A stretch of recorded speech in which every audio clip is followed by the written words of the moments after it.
Johan Rock, merci d'être avec nous puis nous accueillir devant le bus, le Velvet Bus. Raconte-nous raconte-nous un petit peu l'histoire de ce bus. Ce bus, il est de 1975.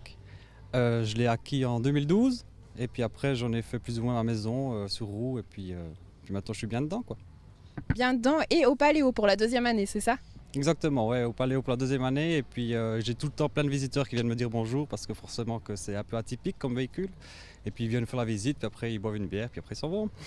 Je te propose qu'on fasse un tour à l'intérieur. Tu nous montres? Ouais. Je te suis. Je me suis. Alors on monte à bord du Velvet Blue. Sympa, alors qu'est-ce qu'on trouve ici? Voilà, c'est ma maison. Donc ici on est dans le salon. On sait qu'on a un petit ménager, un petit salon U. Bon, on peut ouvrir les fenêtres pour voir le panoramique, mais là avec la chaleur on l'a fermé pour essayer de garder un peu le frais. Ensuite on a ici, quand on se dirige contre l'avant du bus, on a un peu la salle à manger. Et puis après, si on continue sur l'avant du bus, on a la cuisine et sur la droite, dans le petit carré, on a une salle de douche. Et donc tu vis à l'année dans le bus? Exactement. Enfin, l'hiver, c'est un peu pénible parce qu'il est mal isolé, donc il fait un peu frais. Donc j'ai l'intention d'installer un poêle à bois qui se trouvera là-bas derrière à côté de la chicha et puis du tam-tam.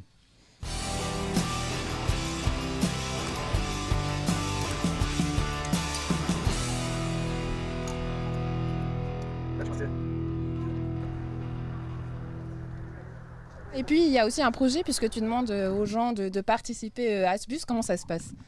Alors j'ai créé un projet de crowdfunding pour faire la restauration de la carrosserie du bus, plus la réparation de la pompe à eau que j'ai déjà effectuée.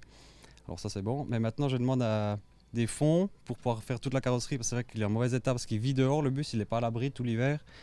Et puis du coup les gens ils peuvent soit prendre une contrepartie pour vous faire un week-end dans le bus ou pour faire un souper dans le bus ou pour avoir leur nom inscrit sur le bus. Puis le but c'est d'arriver à environ à 7500 francs et puis après de le mettre en carrosserie puis de refaire tout l'extérieur. Donc il y a de l'échange. Les gens peuvent aussi profiter du bus, sachez-le, c'est un bon plan. Donc jusqu'à jeudi, vous pouvez participer, c'est ça, jeudi? Jusqu'à jeudi, jusqu'au 21 juillet, le jour de mon anniversaire. Ouais. Et puis quand on pense à bus, on pense voyage. J'imagine que tu en as fait beaucoup. C'est quoi les plus beaux souvenirs en voyage? À travers la Suisse, ailleurs? Raconte-nous un petit peu tout ça. Alors j'ai fait pas énormément de voyages en dehors de la Suisse, mais je suis parti 2-3 fois en France. Puis sinon en Suisse, on a beaucoup de bels endroits. Je suis parti sur Thun, sur Interlaken, beaucoup dans le Valais, Neuchâtel. Après sur Berne aussi. Puis en France, je suis parti sur Annecy, puis dans le Doubs. Et puis le Paléo, comment est-ce qu'on vit dans le bus au Paléo? C'est quoi l'ambiance du bus Velvet? Il fait chaud. Il fait chaud. L'été passé, on a atteint 46 degrés à l'intérieur quand même. Mais sinon, après, l'ambiance est conviviale, quoi. Le soir, il fait un peu plus frais. Et puis s'il pleut à l'extérieur, plein de gens viennent ici. Puis on se fait un petit apéro tranquille dans le bus, quoi. Donc voilà, l'appel est lancé. Vous pouvez participer au bus et surtout venir voir. C'est une équipe plutôt sympa au bus Velvet Blue, au camping, le fond du camping. Merci d'avoir été avec nous, Johan. Merci beaucoup, c'est gentil.